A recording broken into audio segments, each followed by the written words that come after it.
27/3/2022 তারিখে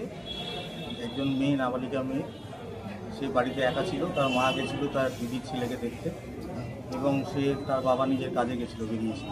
এই সুযোগটা নিয়ে কিছুক্ষণ পর বাড়িতে এসে মেয়েটিকে তার হাত দিয়ে জামা খুলে হাত বেঁধে মুখে ওড়না গুঁজে ব্রুটালি রেপ করে এবং তার প্রফিউজ ব্লিডিং হয়। সে এতটাই তার ব্লিডিং হয়েছিল, তাকে নিয়ে তার দুটো বাড়ি পরে তার দিদার বাড়ি, সেখানে নিয়ে যাওয়া যাচ্ছিল না, টোটো করে নিয়ে যেতে হয়েছিল। এবং তারপরে এই কেসে যখন বাবা এফআইআর করে, বাবা এফআইআর করার পর ইনভেস্টিগেশন শুরু হয়। গত বুধবার দিন আমাদের এটাতে দোষী সাব্যস্ত করা হয় এবং আজকে তাকে সেন্টেন্স ঘোষণা করা হয়েছে। তাকে যাবজ্জীবন সাজা দেওয়া হয়েছে এবং অনাদায়ে 50,000 টাকা জরিমানা হয়েছে এবং অনাদায়ে আরও 2 বছর জেল। এই বিচারক ছিলেন আমাদের রাজীব সাহা, এদিকে সেকেন্ড কোর্ট কাম স্পেশাল কোর্ট পক্ষ, আর আমার নাম হচ্ছে সার্থক দাস, স্পেশাল পিপি পক্ষ।